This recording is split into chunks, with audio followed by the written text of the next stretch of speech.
Chango, que viva Chango, señores. Con voluntad infinita arrancó del corazón la melodiosa expresión, pidiendo que desde el cielo nos envíes tu consuelo y tu santa bendición.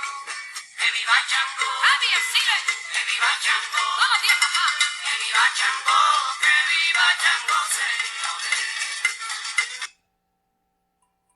Buen día, profe, buen día, estudiantes y toda la comunidad educativa. Mi nombre es Camilo Andrés Muñoz y a continuación les voy a hacer un análisis de la novela Changó, el Gran Putas. Esta novela fue escrita por Manuel Zapata Olivella en el año de 1983. En ella relata 500 años de historia de la raza africana. Manuel Zapata Olivella es colombiano de raíces africanas, y algo curioso es que para escribir esta novela él hizo una investigación durante 20 años para mostrar todo su mundo, toda la historia de la raza negra de África. Un hecho curioso fue que él se internó o estuvo en la isla de Gorée, en Senegal, por un favor que le pidió a su amigo Leopold Senghor Senghor, presidente de esta nación de Senegal, y allí pudo experimentar todo lo que vivían los esclavos en aquel entonces. Manuel Zapata Olivella estuvo en una fortaleza, en un castillo donde tenían a los esclavos, y allí pudo recordar todos los episodios que le pasaban a los esclavos. Esta novela está dividida en 5 partes. La primera parte es sobre los orígenes, en la cual habla cómo fue el surgimiento de la raza africana. La segunda parte habla sobre el mundo americano, lo que quiere decir cómo fueron esclavizados los negros, cómo fue ese paso entre África y América. Esta parte hace énfasis en Benkos Biohó, que fue pues el primer fundador de los palenques y revolucionario de la raza negra, en busca de la libertad, la igualdad de su mundo, de su color, de su gente. Como venía mencionando, en la tercera parte sigue relatando ello, y se va esto a Haití, en donde es muy importante Bauckman, entre otros líderes de la lucha contra o en pro de la liberación africana, entre ellos Toussaint Louverture, entre muchos otros. Allí aparece esto un líder muy importante que es Macandal, que era manco, o sea, sin una mano, y pues empezó a incitar esto a la lucha por la libertad. En la cuarta parte podemos analizar o ver cómo el hombre blanco o los criollos empiezan pues a luchar por la libertad en América, por el desprendimiento o emancipación de España. Allí pues es muy importante Simón Bolívar, entre otros líderes de la lucha en pro de la libertad, como José Prudencio Padilla, el almirante José Prudencio Padilla. Y en la quinta parte nos cuenta a través de la historia de Anna Brown o de Malcolm X, que todavía la raza negra o el africano era discriminado, no se le concedían todos los derechos, y eran esclavos mentales, ¿sí? Que se debía luchar por conseguir la libertad total. Me gustaría agregar que la narración pues es adobo, tiene un origen y a medida de que se va contando, se va relatando todo, el orden es cronológico. La voz predominante en la narración es una voz homodiegética debido al que el que nos cuenta la historia es Engafúa, hijo de Quisigama, y por ende la focalización es interna.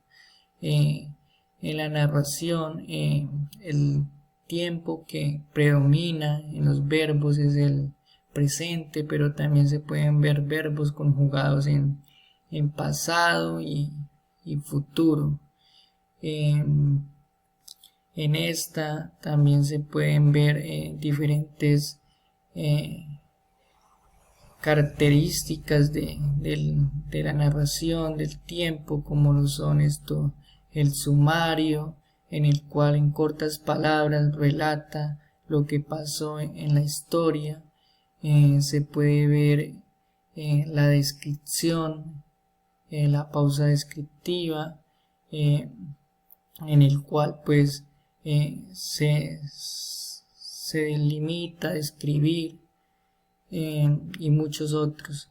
Algo importante que me gustaría resaltar es que la modalidad presente en esta novela primordialmente es una modalidad directa, debido a que el autor cede la voz al personaje, en este caso Engafúa, y Engafúa también muchas veces cede la voz a otros personajes.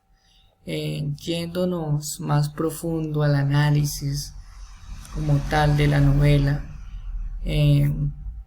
considero que esta novela hace una crítica a la loba blanca, que en este caso es el hombre blanco, el esclavizador, que en ese proceso de esclavitud hay un proceso de desculturalización que permite o refleja la pérdida de la propia cultura africana, reemplazándola por la cultura pues del hombre blanco, lo que quiere decir que hay una aculturalización forzosa, y esto es reflejado pues en la religión. Como podemos ver, el padre Claver pues era designado para promover la fe cristiana, y asimismo diferentes líderes religiosos en ese proceso de expandir la religiosidad, la fe cristiana, estaban haciendo que la nación africana perdiera su propia identidad, ¿sí? Que se adaptara a las costumbres, a la lengua blanca. Entonces pues hay un proceso de desculturalización allí, pérdida de la propia cultura impuesta pues por otra cultura. Asimismo pues en la obra Changó el Gran Puta se puede evidenciar como la crítica a la esclavitud que se convierte en una cicatriz, aquel acontecimiento que pasó, que se curó, pero que perdurará por toda la historia. Es aquella herida que se cura, que se vuelve en cicatriz, pero por el mismo hecho de ser cicatriz nunca se olvidará, estará por siempre en la historia y en el mundo del hombre africano. Asimismo, el autor nos muestra cómo el hombre blanco pasó por encima del hombre negro sin prestar atención a aspectos morales, buscando riquezas, buscando su bien, su propio bienestar. De igual manera, muestra la tenacidad del hombre negro pues para sobreponerse a todas estas dificultades y poder volver a su nación, a recuperar su dignidad. Todo ello lo podemos ver a lo largo de toda la historia, desde el inicio hasta el final. Quiero contarle, mi hermano, un pedacito de la historia negra, de la historia nuestra, caballero, y dice así.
Para finalizar, me gustaría decir que todavía la diáspora africana sigue luchando por la reivindicación de sus derechos, todavía se les discrimina, se les rechaza por su color de piel.